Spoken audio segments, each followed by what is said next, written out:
Good afternoon and welcome to our second talk in this spring semester's Contemporary History Institute speaker series. Delighted that today's speaker, Professor Michel Moit, has piqued your interest. And I'd like to begin by thanking Michel for what is basically a half to full day of engagement on campus, including, I think, a very engaging conversation on publishing and the publishing process from different angles earlier at Ohio University Press. For those of you who were lost in the library, Ohio University Press is on the first floor, way down in the basement. But once you get past the bunker-like feel, it's got some nice digs in there. So visit sometime. Seriously, they welcome visitors. They have books out and all that. That's true. So it's a pleasure to introduce Michel Moit, who's the Ruth N. Hall's Associate Professor of History, African History at Indiana University, where she also holds affiliations or teaching privileges with the African Studies Department, the German Studies Department, and the International Studies Department. And in her ample free time, I take it, serves as the Associate Director of the Center for Research on Race and Ethnicity in Society, and as the Associate Editor of the American Historical Review, the kind of under-the-radar journal for historians in this country, really the leading journal for historians in this country. Moit arrived at Indiana in 2008 after receiving her PhD in history from Cornell University, but she'd actually taught relatively extensively way before then at the Air Force Academy in Colorado. She's held residential fellowships at the Institute for Historical Studies at the University of Texas, Austin, and at the International Research Center on Work and Human Life Cycle in Global History in Berlin. We being CHI, invited, not the royal, me, invited Professor Moit to come to Athens for a number of reasons. She's a leading scholar of African history, a field in which Ohio University has a deep tradition and a very bright present. It's also a field in which Ohio University Press ranks among the very top presses in the world. And indeed, her book, Violent Intermediaries, African Soldiers, Conquest, and Everyday Colonialism in German East Africa, appeared with Ohio University Press in 2014. To my shock, I learned in that conversation that one of the readers actually thought the title Violent Intermediaries was, quote, boring. I'm sort of glad you stood your ground and won that debate. That book examines how African soldiers who worked with the Germans' identities were shaped by their geographical and sociological origins, their ways of war, and their roles as agents of the colonial state. Professor Moit is currently at work on a book project on Africa, Africans in the First World War, which she somehow describes as a short book, which will examine the spectrum of African experiences in the war, especially as soldiers, as workers. And she'll talk today about an important aspect of that experience, labor mobilization to and from Africa. Her research and teaching interests thus blend several fields: the history of East Africa in particular, histories of empire and colonialism, German history, labor history, gender and sexuality, and military history. The talk itself, the formal part of it will be about 45-50 minutes, and we'll have some time for questions and answers to follow after. With that, I hope that you'll join me in welcoming Michel Moit to Ohio University and to Contemporary History Institute. Thank you.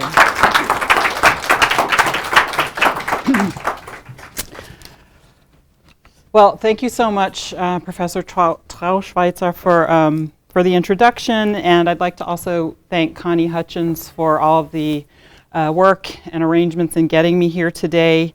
And also thanks to Stephanie Williams for organizing the roundtable this afternoon at Ohio University Press, which was really actually enlightening for me as somebody who published with the press, but had not met a number of the people I'd worked with, and so that was a really great experience. I thought I would just say to start with that this is work in progress that will eventually contribute to a book chapter in the book I'm working on Africa and World War I. So I'm really excited to hear your comments and questions at the end because I'm really sort of in the midst of trying to figure out how this is all going to come together. So please feel free to engage. All right. Okay, there we go. Start my timer.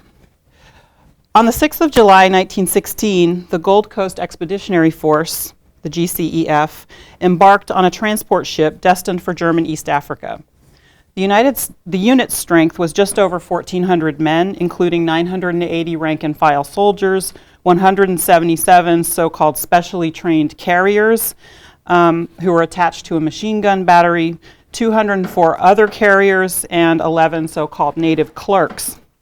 Some 55 British officers, NCOs, and medical personnel were also on board. The Gold Coasters had seen action in campaigns in Togo and Cameroon already. They were described as having been fighting almost continually since the 4th of August 1914, which was the opening of the war in West Africa, save for a brief 3 months rest, which they had recently enjoyed at Kumasi in the Gold Coast.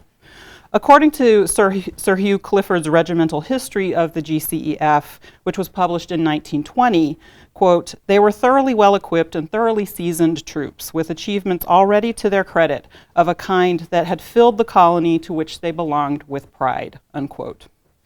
Nearly 3 weeks later, on 26 July 1916, they arrived in Mombasa, Kenya, via Cape Town and Durban, South Africa. Just over a month later, after that, they found themselves in combat once again against the Germans in the Uluguru Mountains offensive, which started on 31 August 1916. On 17 November, the GCEF embarked on a steam transport to Dar es Salaam, which in today's Tanzania, and then further redeployed to Kilwa Kisiwani, which is on the very southern edge of what is today the Tanzania-Mozambique border, some 200 miles down the East African coast. After disembarking there, they marched inland to Mpara, where the regiment then encamped. They would spend the next 2 years on campaign against the Germans in the southern portion of German East Africa and Portuguese East Africa, until it became clear that General von Lettow-Vorbeck, the German commander's columns, were facing imminent defeat. And so they began demobilizing British forces at that time. So during that 2 years that I've just kind of described, they undertook numerous long marches and fought in many battles before they climbed aboard another ship to take them back to the Gold Coast.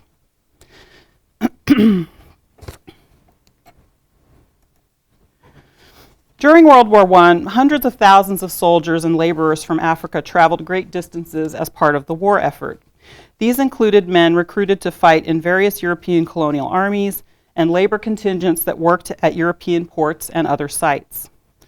So what I want to do today is to offer you kind of a bird's eye view of these vast oceanic and pedestrian labor migrations and their consequences.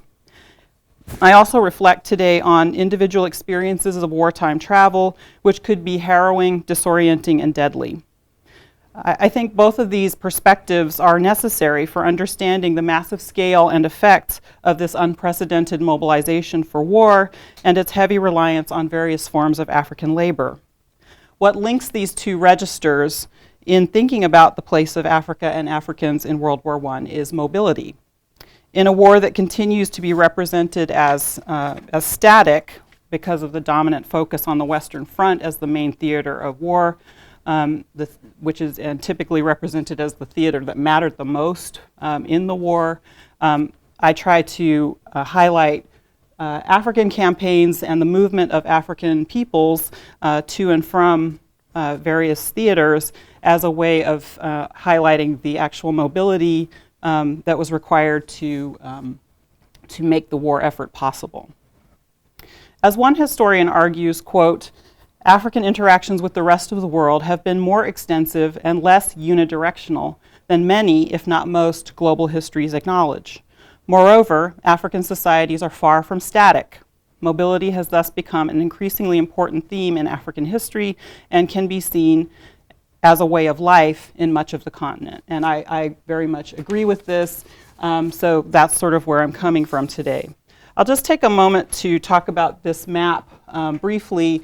It may be difficult to sort of make out all the details, but the main point I want to sort of demonstrate with showing you this image is that there were multi-directional and many different kinds of movements occurring during World War I that had to do with moving troops to Europe and to other theaters of the war, but also moving troops and laborers to different campaigns on the continent itself. And so all of these arrows are showing you the many different possibilities for understanding wartime mobility between 1914 and 1918. And this is just a representation that comes from a pretty famous African history textbook that is used to present general survey knowledge of the continent's history.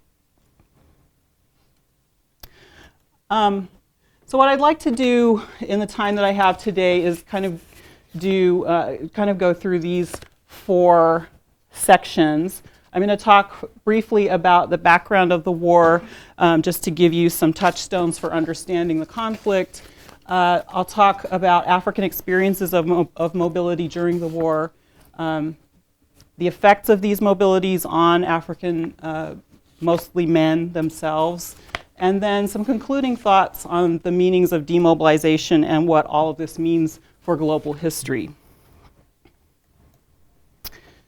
I probably don't need to explain much about this map to this audience, but here again, I'll just use the map to make one key point, which is that the nature of the war fought on the continent was driven largely by the positions of the former German colonies, German East Africa, German Southwest Africa, Cameroon, and Togo, which were, before the war started, assumed, many European powers, especially the Germans, assumed that the colonies would remain neutral. That was not the case.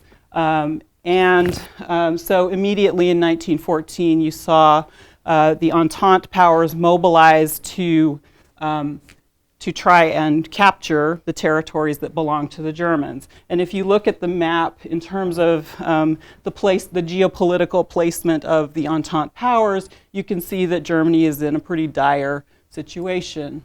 Here, surrounded by British forces or British allied forces through here, Portuguese forces here, Belgian here, and in West Africa, same kind of situation, except with the French component, and here, South Africa and Angola as forces that are aligned against Germany. So throughout, what we're talking about is Germany's attempt to retain these colonies over the course of the 4 years, and Entente attempts to seize those territories. So that's kind of the geopolitical overview.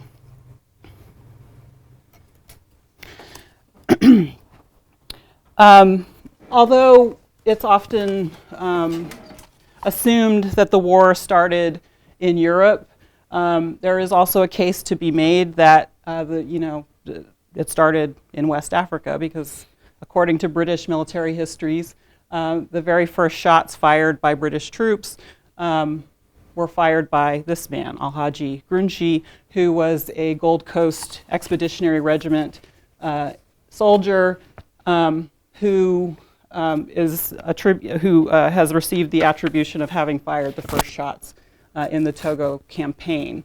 And he too later deployed to East Africa, and as you can see, was a very decorated and important figure in GCER history.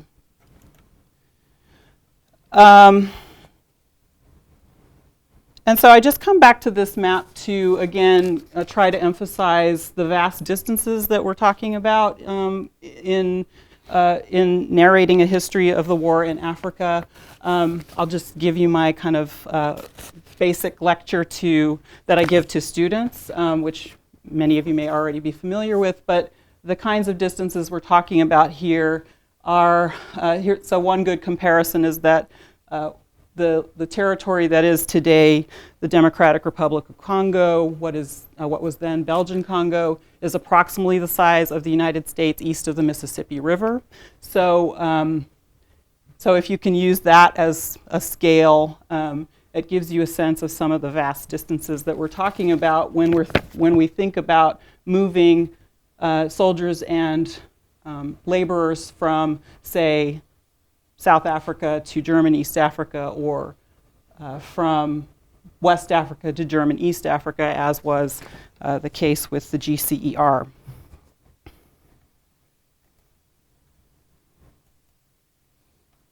And here again, just to sort of demonstrate the stakes of the war for Germany, this is a campaign map for German East Africa, again, present-day Tanzania. And I'm not going to bore you with the campaign history details, but you can see all of these dark arrows encroaching on the territory here, which is today Tanzania, which tells you essentially the story that I want you to keep in mind, that Germany is under a lot of pressure.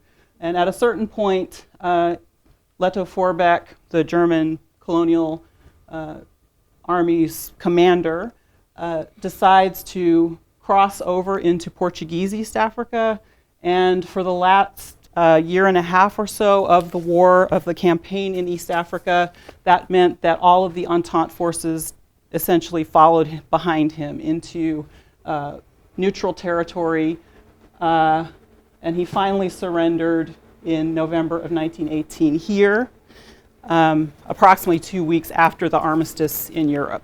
So it was a long, arduous campaign. This is the campaign that most people know about if they know anything about the war in Africa. And it's important in terms of understanding why it was that Leto Vorbeck led the Entente on this long kind of chase in the latter half of the war. Okay, so with that background, I just wanted to then transition into thinking more about the experiences of this campaign. And I put up, actually let me go back to that map briefly. Whoops, wrong way.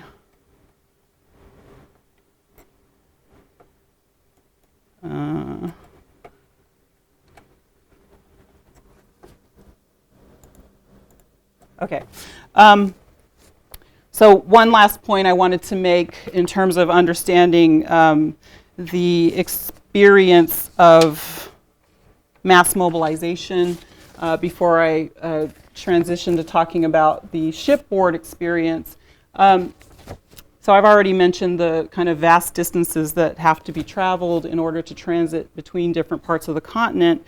And that becomes especially important in talking about mass mobilization of troops and laborers, because in order to get on a ship, many of these folks had to make it to the coast first, right? And so, again, just to kind of use an example from French West Africa, if men were being recruited from somewhere in here, they had to be moved from the places where they were either recruited or conscripted.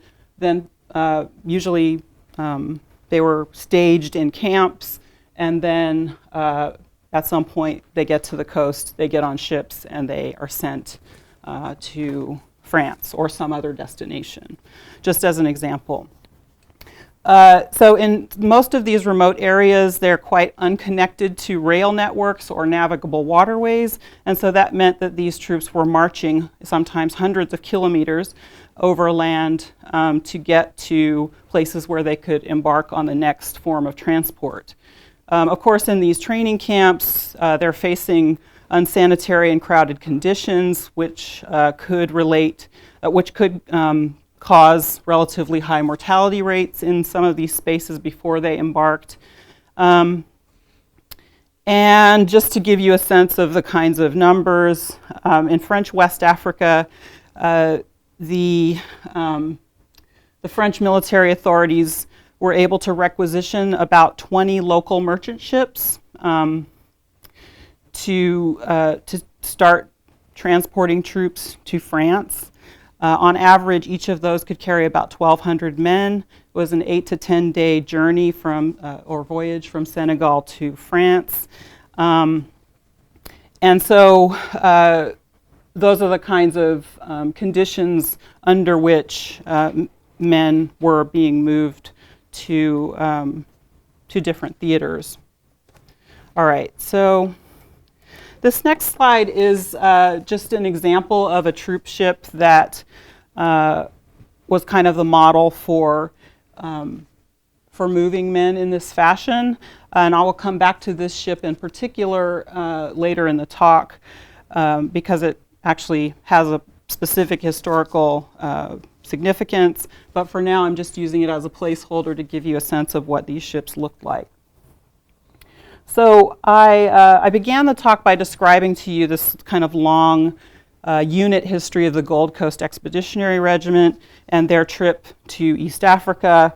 And what I want to do now is talk more specifically about a different direction of movement, which I've already referenced, Tirailleurs Sénégalais, so-called Tirailleurs Sénégalais, who were the Francophone West African troops recruited to fight for the French, to talk about their movement towards Europe, where they did in fact fight on the Western Front throughout the entire conflict.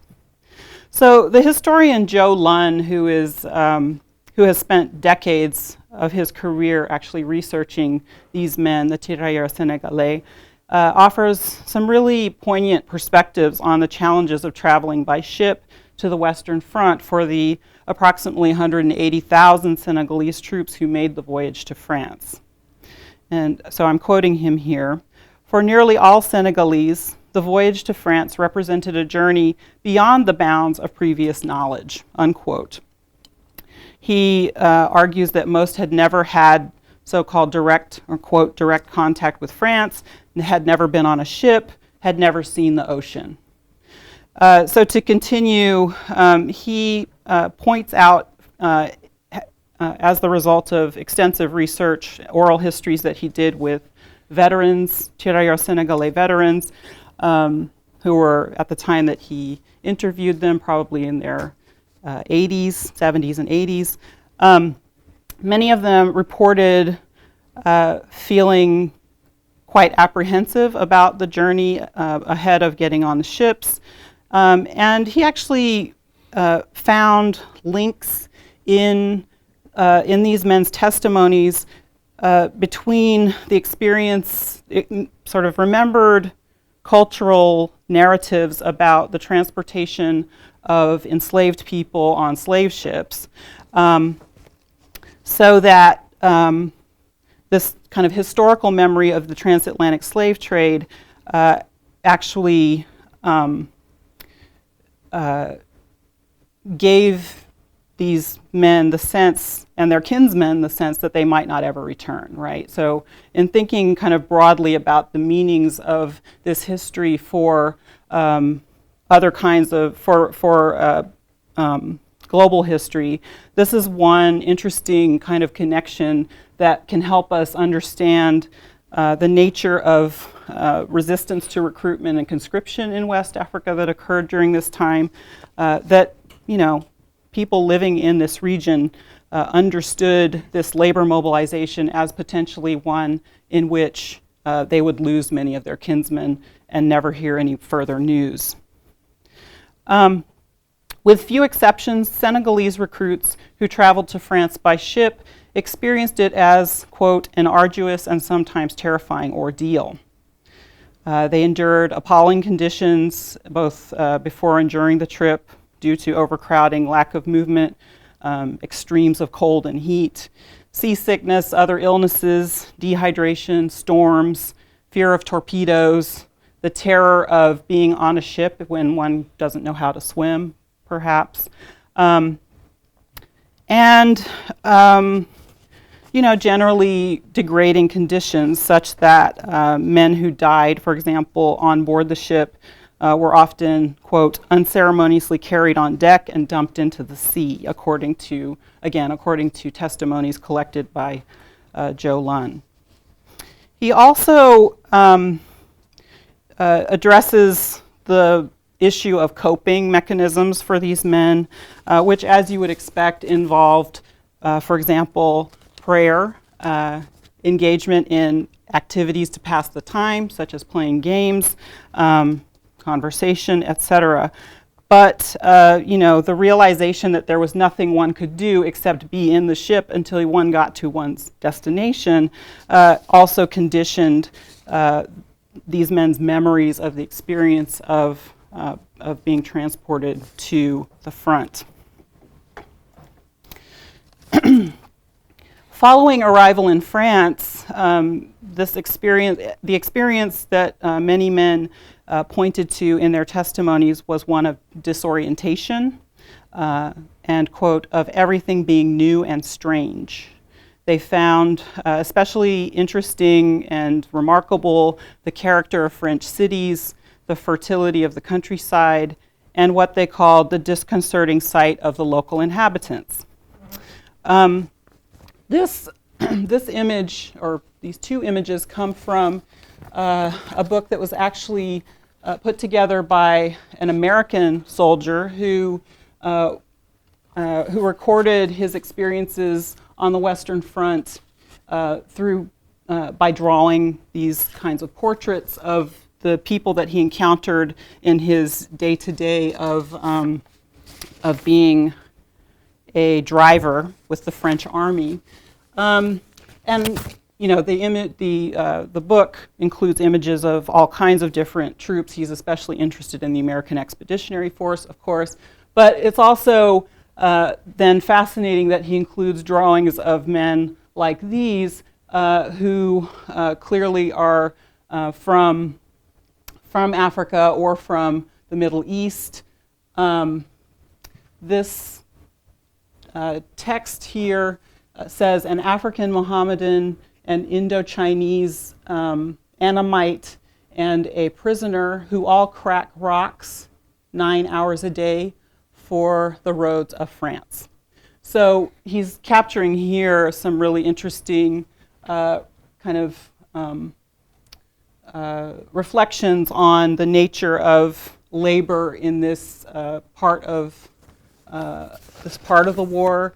He's also making some commentary in this image on racial, what he calls types. So he's referring here to racial types, white, black, and halfway, he describes them as.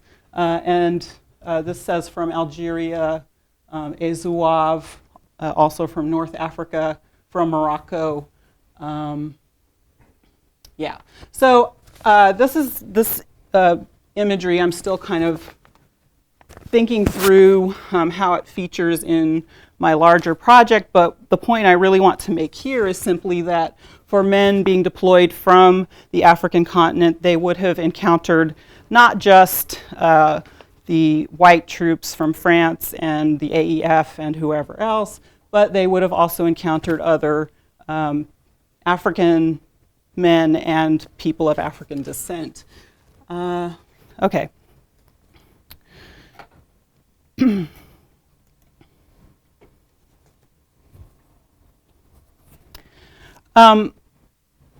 Perhaps one of the most dramatic stories, or the one that strikes me as most dramatic in terms of thinking about the theme of mobility and Africans in World War I. And this, of course, requires me to think broadly about who counts as African. So here I'm including African diaspora. But these soldiers were from the British West Indies Regiment.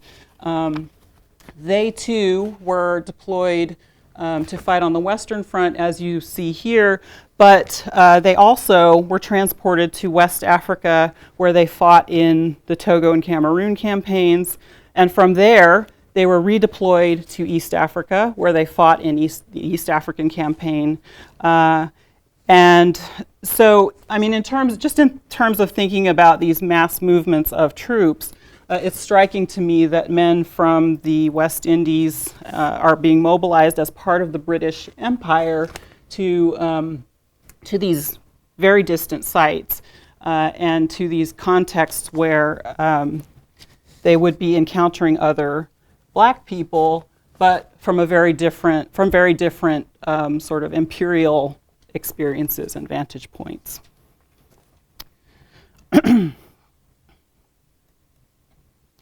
So turning from these kind of shipboard experiences and the experience of being transported across vast distances by ship, I want to turn now to thinking about these long marches that took place across the continent, because for the most part, the transportation of ammunition, weapons, goods, all took place through human porterage. Carriers carried everything because for the most part in the tropics, any kind of transport animals would not survive. And also, as I mentioned earlier, there was very little mechanical transport available. So a scene like this, which is this is kind of an iconic image from the German East Africa campaign, you can see that the primary military formation is the column, that troops march in this formation across vast distances. In the very rear of this column, you would have a contingent of porters who are carrying all of this column's equipment and materials. And even further back in the column, there would be a contingent of women, children, other labor and other men who are laborers who are attached to the column by virtue of the kind of domestic labor that they provide, but also because many of them are family members, kin of the soldiers. So this too is a very different kind of image of, campaigns of World War I than perhaps most people are accustomed to. But this is actually the default formation, I would say, for most African campaigns. And so here I'm just going to show you a few images to, again, kind of reinforce the point that, this is a different kind of war. In order to move the kinds of goods that are needed to sustain these units in the field, you have contingents of men and women, actually, who are carrying goods on their heads across, 18 to 20 mile marches in a day, that sort of thing. Hello. Here's another example. Porters carrying ammunition boxes. And here, kind of more rare image of women, so-called wives of African troops in the German colonial army.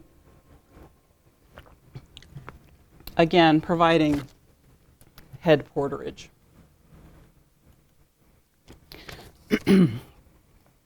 So these long marches were the norm.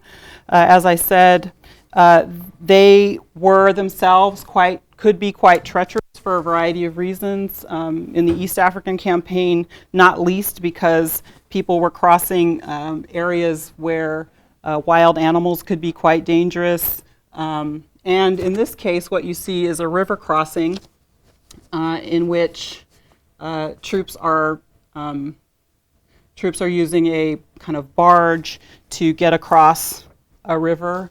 And of course, this is dangerous for many reasons too. Floods are a possibility, as is the presence of crocodiles, hippopotami. Anyway, these are again different, very different conditions from what one would expect to see in thinking about World War I. I think I have one more river crossing image, this time of King's African Rifle soldiers.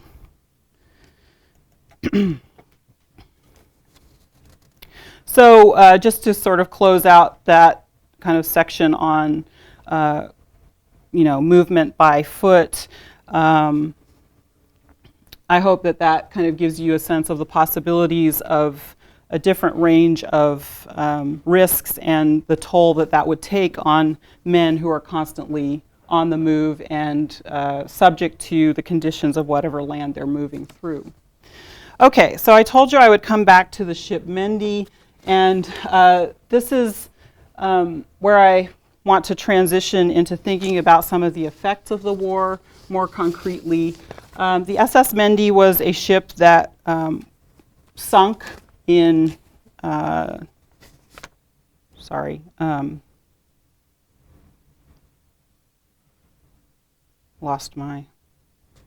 1917.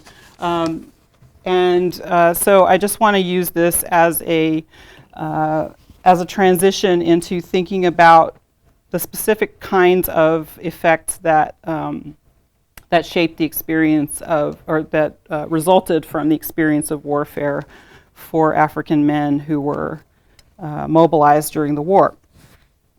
And I'm going to just quote here from a white NCO who was part of the Nyasaland Volunteer Reserve.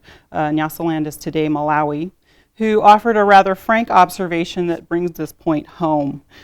So quote, I'm quoting here, "If men of our race perish, if it is at least our war, but the crime perpetrated by Europe on Central Africa is this, that our decision to fight has bereaved so many homes in Nyasaland and Rhodesia, called out to serve in a war he cannot understand, unsheltered for the most part, scantily clothed and very moderately fed, the native of the protectorates is winning a war and a new domain for Britain, but he often dies in doing it," unquote.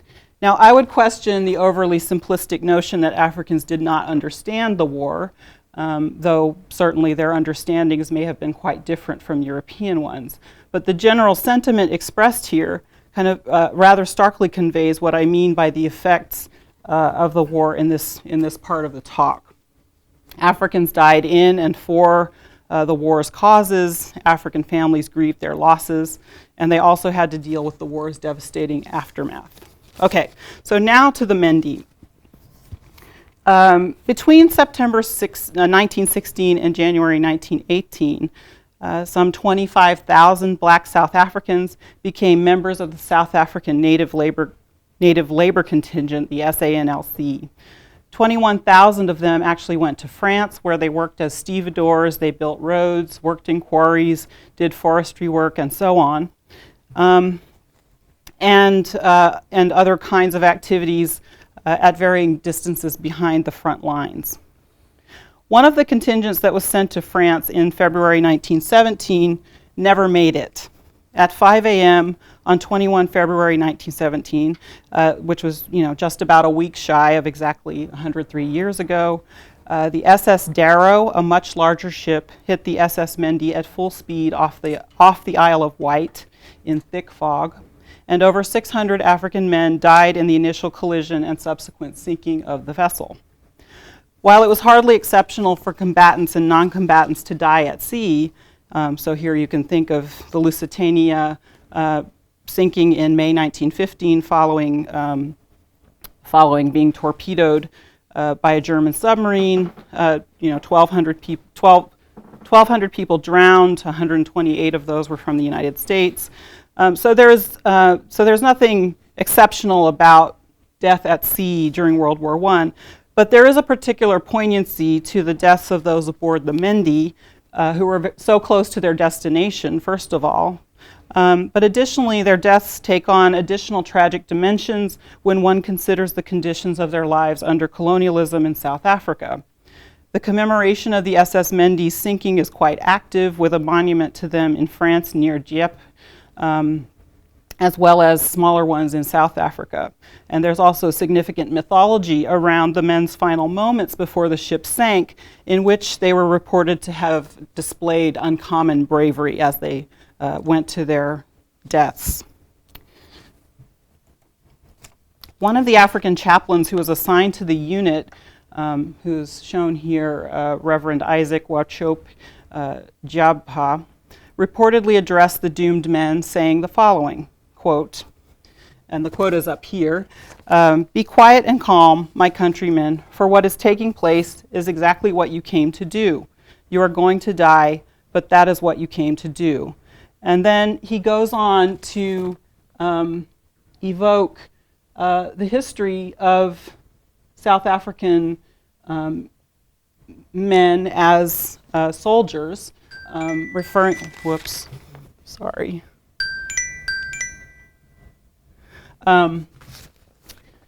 He's evoking this history of African men as soldiers in a previous age, naming specific peoples who have responded to a kind of valuation of military masculinity, and he uses that then to kind of provide succor for these men who are about to die.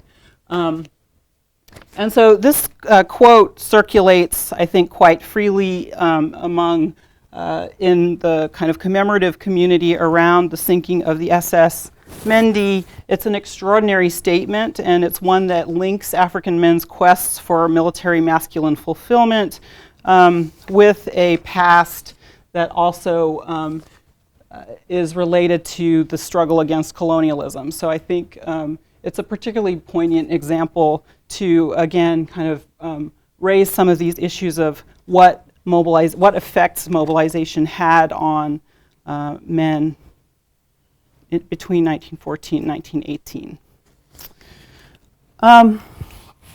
Okay, so I'm going to move here to a conclusion. And I'm returning to the image of the Gold Coast Expeditionary Regiment that I started with. And I'm going to tell you how they got home. So they began their redeployment in June 1918 at Port Amelia, which is on the coast of what is today Mozambique. Between June and August of that year, they were involved in all of the elements that go into the redeployment of troops across these long distances. Making sure that they were set for the voyage home, which began in August. They reached Accra in Gold Coast on 5 September. And then continued on to the port of Sekondi, which is where they had boarded in 1916. Got on trains from there to Kumasi, which was one of the kind of encampments, redeployment encampments. And along the way, they were treated to, quote, "a feast of native foods such as these soldier exiles had not tasted for 2 years," unquote. And they were greeted by crowds who came to celebrate them and giving them gifts. And as the official historian of this of the unit described, quote, "a royal homecoming. And when at dawn the men, worn out with excitement and fatigue, at last arrived at Kumasi, their women met them at the station in a clamorous mob and accompanied them in triumph to their cantonments with the songs and dances wherewith the warriors of West Africa have always been greeted on their return from a victorious campaign," unquote. He also noted that there was grief expressed as women and family members realized that some people were not returning, had not returned.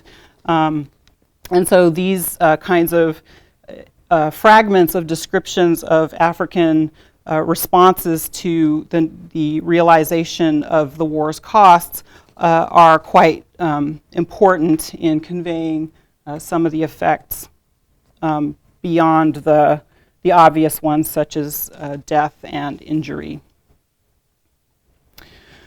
So this movement of a regiment of African soldiers from across the continent feels both remarkable and unremarkable at the same time. For those unfamiliar with the First World War in Africa, all of this may come as somewhat of a surprise. Though increasingly we have a small social and cultural historiography that allows us to understand soldiers and workers' experiences as part of African history, it remains the case that the history of Africa's World War I has largely been the province of military historians who have focused on campaign histories. On the other hand, there really is nothing especially novel about millions of men transiting back and forth across these vast distances during the war. So what's the big deal? Why does this matter? I think there are a number of things I could say about this, and I will maybe leave some of it to the question and answer. But I do want to emphasize here that what I'm trying to do is use a kind of global South lens in order, and here's kind of a definition from the journal, The Global South, of what they mean by that term. Essentially, the framing of parts of the world who have experienced the most economic and political hardships vis-a-vis the global north, which has relatively more wealth. How using a global south frame can help, or a lens can help us see a different kind of war from what we're accustomed to seeing.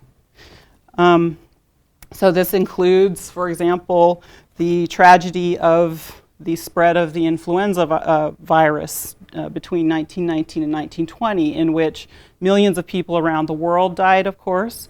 But among those who died were African men, women, children who were subject to the spread of the virus, in part driven by the very redeployment of troops coming from other environments. This should all resonate for obvious reasons in this moment.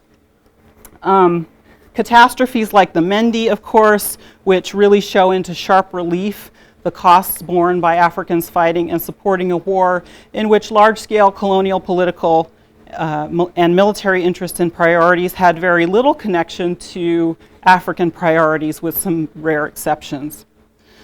Now, this is not to say that Africans had no investment in the war's outcome, but I argue that this typically manifested in small-scale registers, not grand ones. And I'm still thinking through how to talk about this in a kind of more solid way, but that's where I am right now.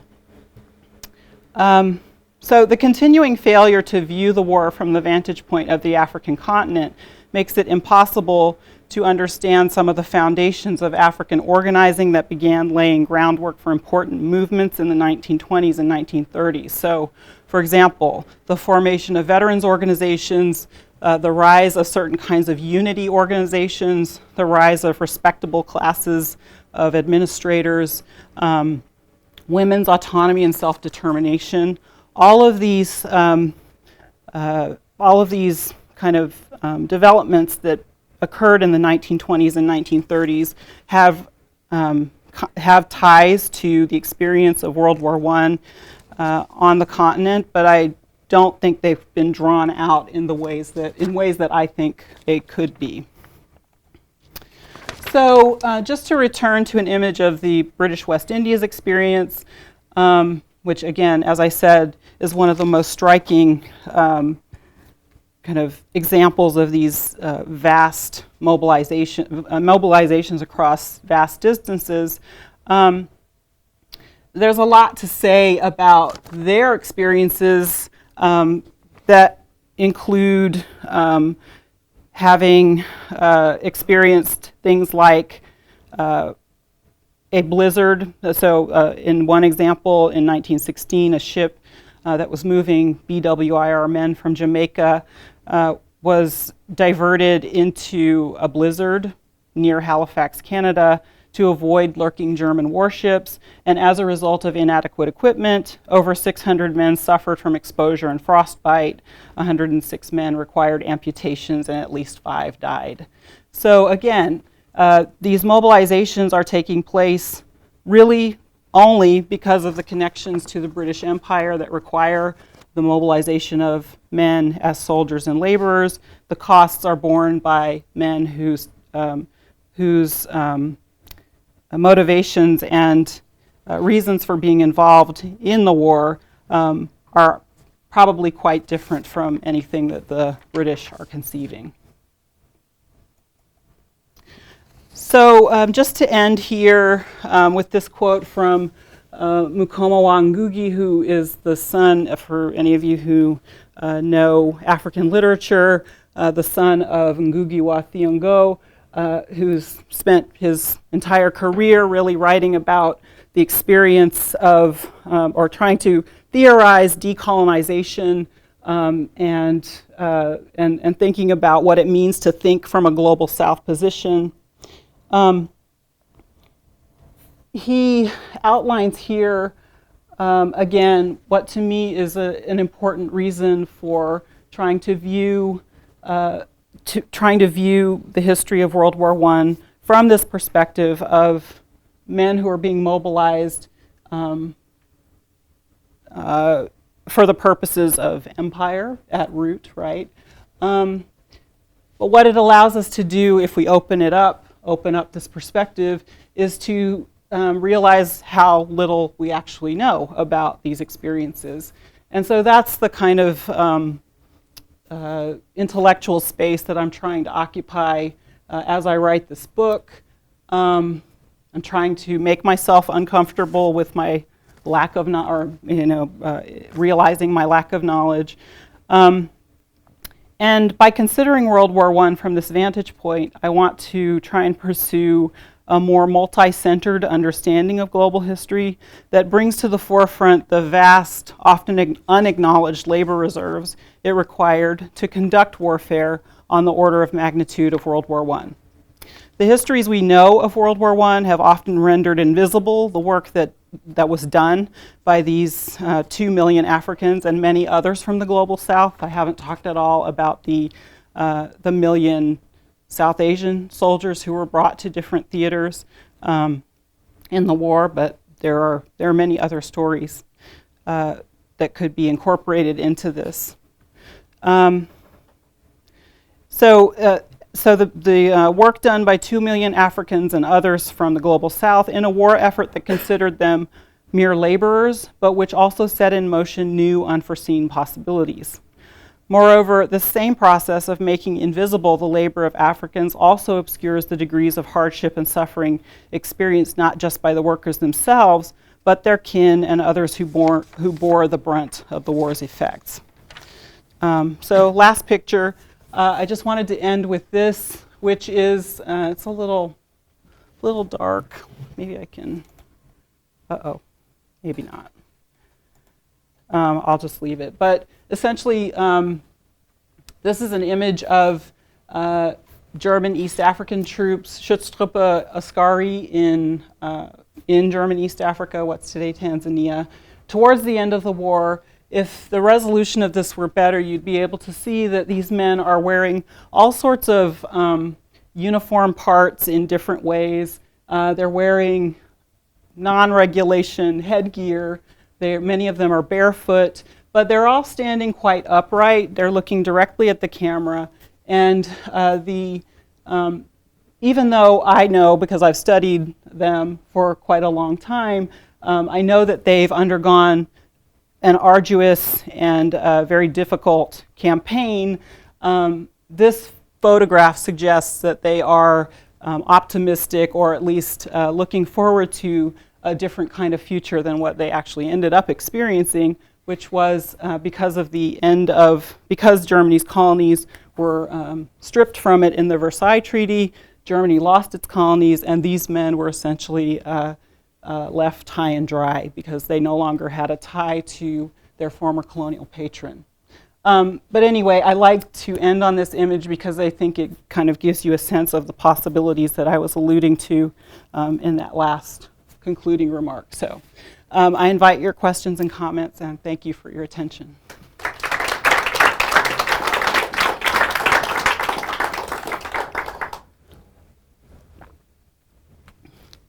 Yes. Thank you very much for the enlightening presentation. Listening to you, I was thinking, my mind was going in a number of directions regarding the production of knowledge, the role of language and resources, and cultural context.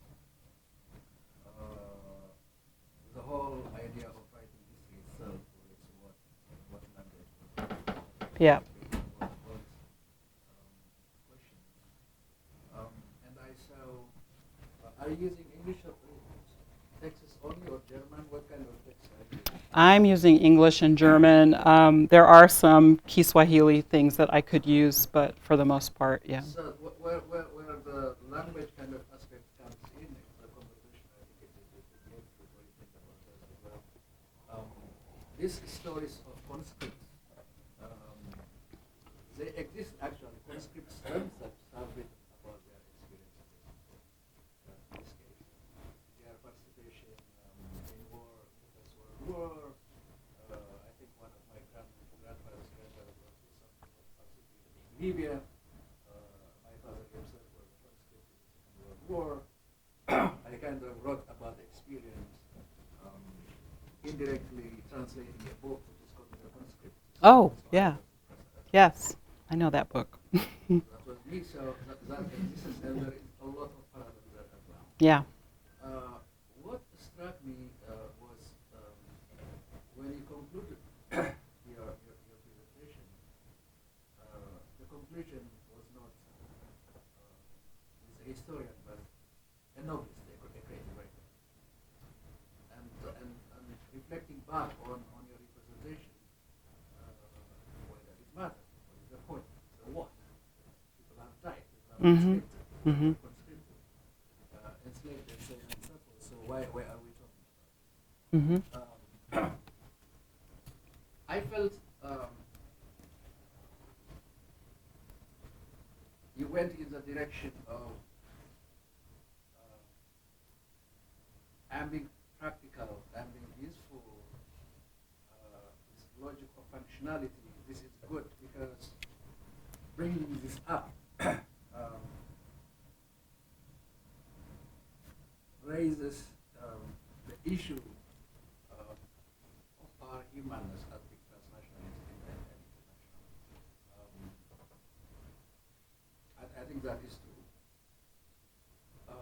But for me, as a literary scholar, I mean, this discussion we have been having forever through some alternate studies and so on. What does this do for African? What does it? This is going to move it in every direction. With all the concerns, rightly also, accusations, comments, and being positivist and so on. What will this do for Africa? Whew, wow.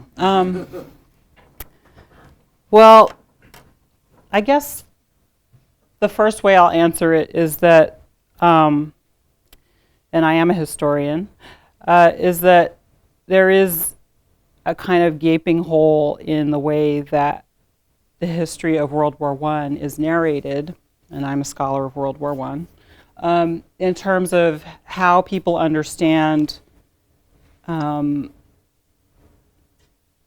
who fought the war and how the war got fought. So in terms of kind of understanding, and I'll just kind of make the point too that we've just come out of the centenary moment, right, where there's been this outpouring of scholarship and reflection on World War I. There's still very little sense of the vast mobilization of troops and workers from the global south to fight and enable a conflict that had such serious ramifications for the 20th century in many ways, which had significant import for the geopolitical kind of configuration of the African continent in terms of colonial spheres of influence, and which, as I mentioned briefly, but which I didn't expand on, I think there's not been enough consideration of what the experience of the war meant for African peoples in the 1920s and 1930s especially. Now, I'm coming at it from the experience of reading histories of Tanzania, for example, where it's broken into You know, there's before German colonialism, there's German colonialism, there's World War I, there's the end of World War I, then there's British colonialism, and then there's independence. I am interested in disrupting that chronology and trying to think in longer terms of continuities. And I'm really interested in trying to figure out where the moments of rupture are, actually. So what does this do for African history? I hope what it does is ultimately, I hope that I'm able to write a book that tells the story, especially to historians, in a way that centers African experiences and the costs of colonialism and engagement in an imperial struggle that I think have not made it into the purview of historians of World War I, but also historians of Africa. I mean, there's just not there's not a strong sense of a synthetic kind of narrative about the continent and its experiences, both on the continent, but also these movements all over the place. I mean, I didn't even talk about the Middle East, you know, the Dardanelles, the Mesopotamian campaign. I mean, there were mobilizations into all of these spaces that have just been missed. And so I hope that that is somewhat satisfying. I think I'm still trying to work out some of the bigger contribution, so what questions for myself. Thank you for translating the conscript. It's a great book. Yeah. Yeah, thank you for that fascinating presentation. So my question, you brought up the West Indian regiment that fought in Africa as well, or in Europe, sorry.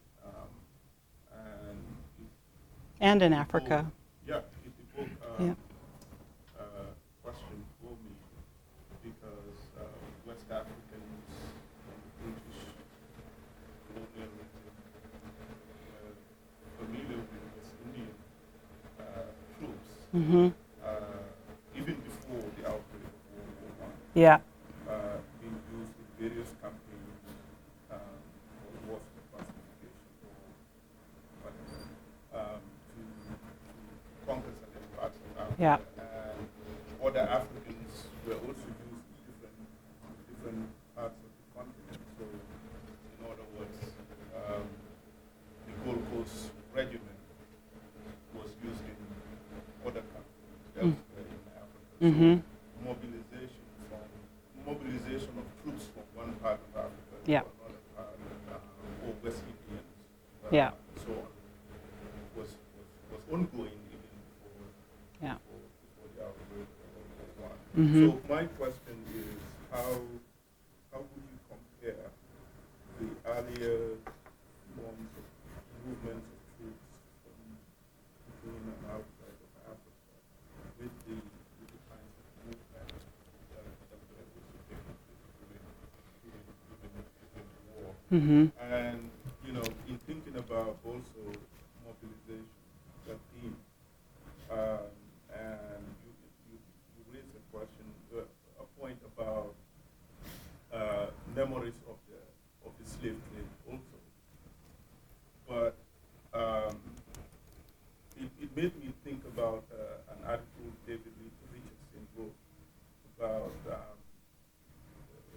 revolts, slave ship revolts, and also the movement of slaves, captives from the African hinterland or interior to the coastal places. And that journey was often those journeys were very, very, very difficult. Yes. And it incited a lot of revolts also. So I was wondering, with the thousands and thousands of porters that were also conscripted, I mean, they were not recruited, they were conscripted, captives, and forced into with European armies. Yep. How did that also,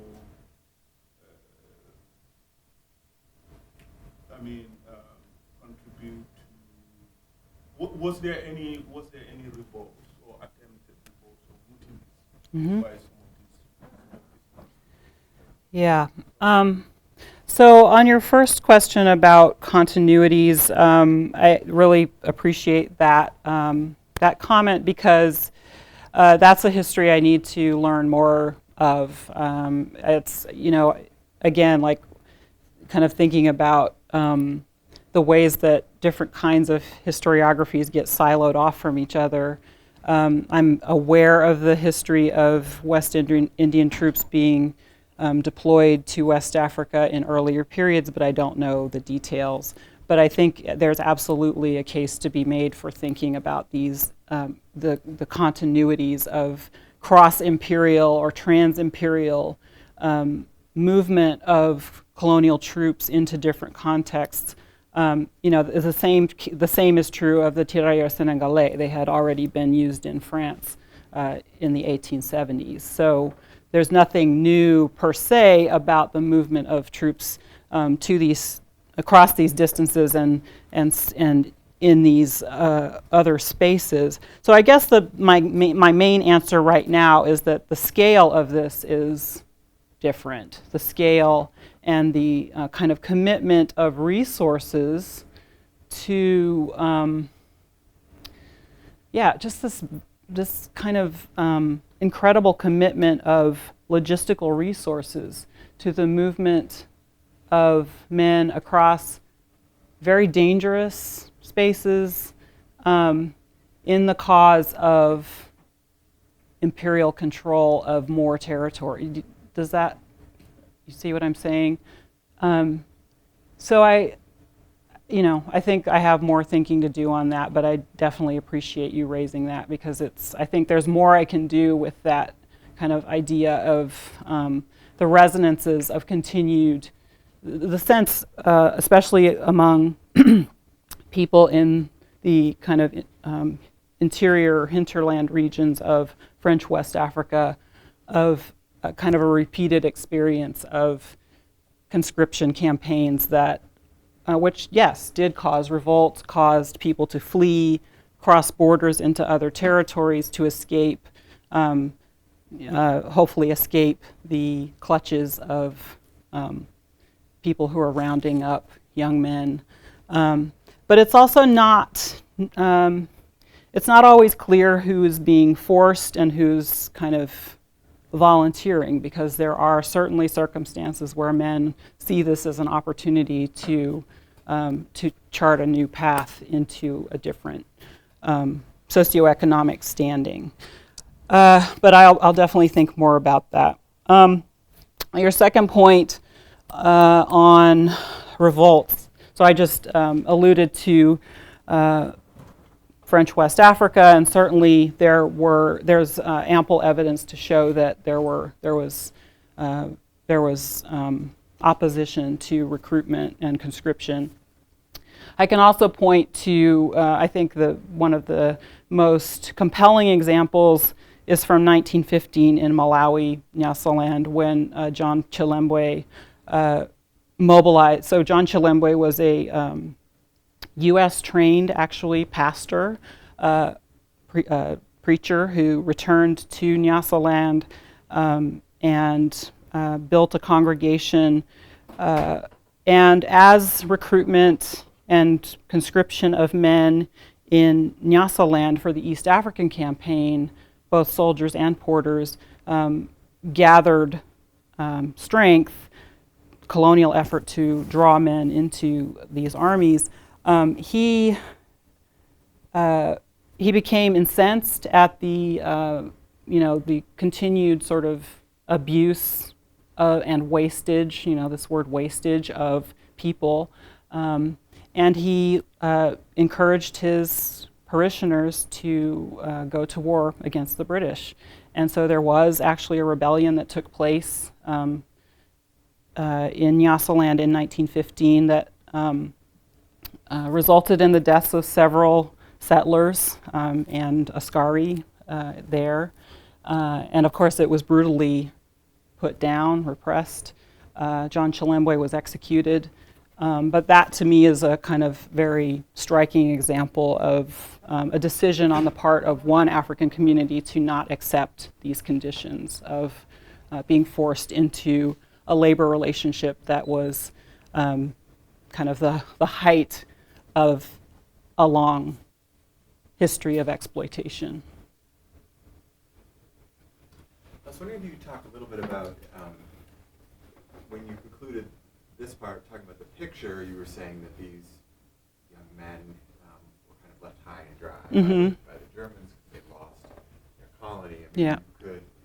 one way of interpreting that was, I mean, what then happened to them? Where did they fall under?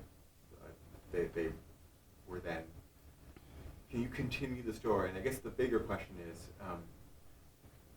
what were the narratives that the colonial powers used to motivate? Did they try to say, were there any promises made to soldiers that they would get some kind of special status if they survived? Just kind of curious to know some of those details. Yeah, so this is fresh because I have an article that just came out last fall in the journal First World War Studies. And if anybody wants a copy and you can't access it institutionally, just let me know. I'll send you a copy. It's not the most, perhaps not the most widely purchased journal by libraries, but anyway, the story is that the German, so the Schutztruppe Askari, at the end of the war, those who were remaining, or about 2,000 of them, were interned for a time inside in what became Tanganyika, what had been German East Africa. They were interned probably for a period of 6 weeks or so. During that time, many of them succumbed to the flu while they were interned. And after that time, it becomes quite difficult to actually trace what happened to them as a group. They seem to have dispersed. The British refused to pay them anything beyond subsistence. So one of the promises that had been made to them by the Germans was that even though they had not been paid since probably 1916, they would receive pay. Many of these men, I think, simply assumed that after the war they would revert to their previous status, either because Germany would win the war or because the British would see their utility as outstanding soldiers. But that was not the case. And that's for two reasons. The British, first of all, were not interested in keeping an army mobilized. As soon as they had an opportunity to demobilize and to make the army smaller in British East Africa, what became British East Africa and the British Mandate in Tanganyika, they were not interested in growing the army. But also, they were suspicious of these former Askari who had fought for the Germans. So they were not especially interested in bringing them on board as en masse as a supplement to the King's African Rifles, which were the British colonial troops. So they kind of dissipate, and it's very hard to trace them as a group. I can just give you a couple of what I've kind of done is sorted out 3 trajectories, I guess, for thinking about what happened to these men. One is that they ended up in enclaves in urban spaces, and especially in space near places where there were former German military stations, so places where there were fortresses, etc. Secondly, some of them did transition into the British colonial administration especially if they had literacy skills, translation skills, if they were privileged already for some reason. Some of them did transition into the British administration as clerks or as kind of local administrators. And then thirdly, there are a few who seem to have charted a completely individual path to making a new life in Germany. And there's one particularly well-researched story of a former Askari. Actually, he was a child soldier during World War I. He had been a heliograph operator during the war, and after the war, he took employment on German shipping lines, managed to get himself to Germany, made a life for himself there in hospitality, married a German woman, had children with her, and eventually ended up actually working in the film industry and entertainment industry. His life ended in Sachsenhausen, and he was a victim of German race laws. He died probably of tuberculosis in the camp. But I mean, this is just one especially well-researched case that historians have worked on in great detail. I suspect there were probably some others, not vast numbers, but those are kind of the three trajectories that I've suggested as possibilities for understanding what happened to these guys after the war ended. Let me ask a sort of final question. So it's kind of a chronologically concrete one, playing of Alex, which is, if you take sort of an experiential approach to the war, when did it end for Africans? And I mean, as an author, as a historian, where do you see yourself drawing the line on? Because I mean, a lot of this reverberates obviously into what we think of as post-war, and then even very deeply into post-war periods. Yeah. When does it end? Did it end? Yeah. Yeah. I mean, I guess my answer would be that you can answer that in different registers, right? So let's take, for example, try and get back to a map. Whoops, wrong way. All right, why is this not? Anyway, all right, I won't do the map. If you can think back to that campaign map I showed you of Tanganyika, German East Africa, Tanganyika, what Leto Vorbeck did at the end of that campaign, or the second half of that campaign, was consolidate his remaining forces in the southern half of the colony. And what happened when he did that was that people who lived there, who were non-combatants, became subject to, all of the vagaries of armies that are living off the land, right? So any kind of supplies, livestock, grain stores, again, labor, right? Labor recruitment. Those people were subject to all of the violence of an army that is trying to feed itself. And those were some of the same people who had been subject to similar violence not that long ago, right? So 1905 to 1907, there was a mass, there was a war against the colonizers called Maji Maji, which more or less centered on the same region, same experience, that once the colonial army got its act together and pushed back against the uprising, they essentially destroyed people's livelihoods in addition to lives, right? So for people who lived in that part of former German East Africa, the war didn't end until well into the 1920s, when they began to recover from the famine that resulted from the destruction of their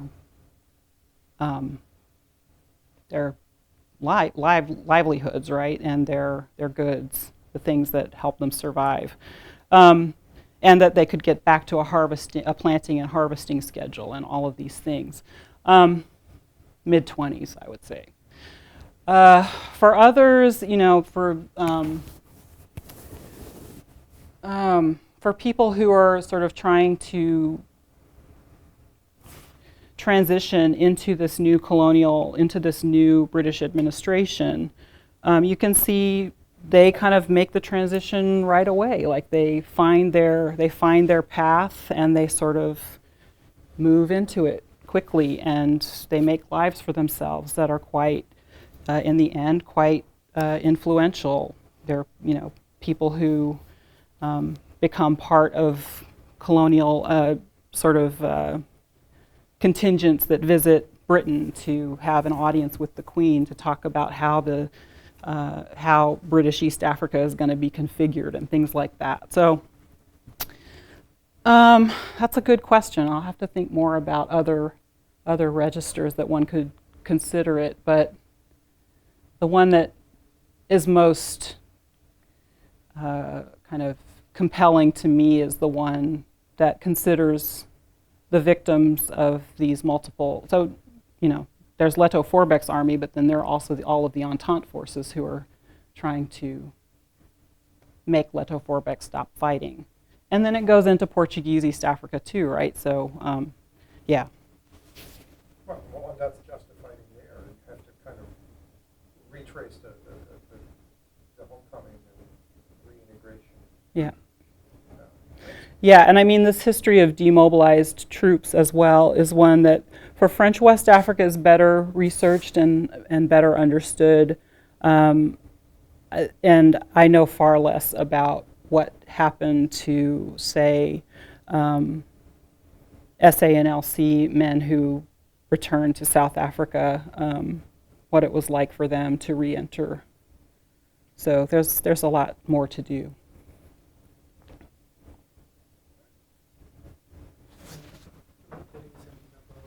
Cultural narratives and how these cultural narratives are important in studying history, because I believe that because you told us you use cultural narratives, and I believe that they are really important in recognizing these historical narratives. So can you tell us how what kind of cultural narratives you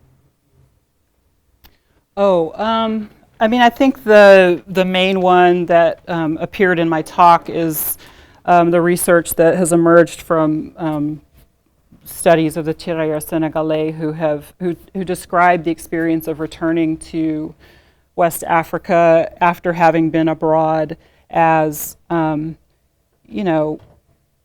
somewhat disappointing. Like they expected people to welcome them back and to think of them as men with a certain amount of authority based on their service, and many of them were profoundly disappointed that people seemed to have moved on. So during the space of that 4 years of warfare and having been gone for a period of time, some of these men were not given positions of authority when they got back. So that's one kind of narrative that emerged from the oral histories that Joe Lund collected. For Nyasaland, which is the other part of the other campaign or space within the war in Africa that has been well researched in terms of oral histories being generated, the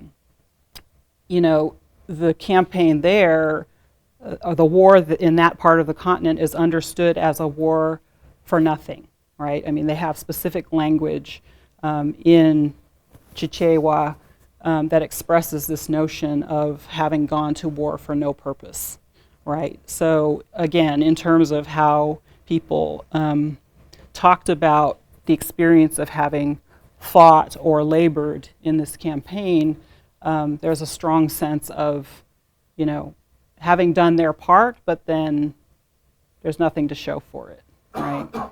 Which connects with a lot of other narratives of veterans around the world at the same time. Trying to think of other potentially, there's the narrative of the Mendi, the SS Mendi too, which is quite powerful, right? And has taken on significant dimensions in South African commemoration of the war, which kind of sits uncomfortably with other kinds of commemorations of white South African soldiers who were also deployed. I didn't talk about them at all, but there were also thousands of white South Africans who fought both in East Africa and in Europe. So you've got these kind of parallel commemorative narratives, especially post-apartheid, and South Africa really trying to grapple with how to do this kind of commemoration, which can't be done without acknowledging this racist history, right? So those are examples that come to mind. I don't know if I'm quite addressing what you're asking, but.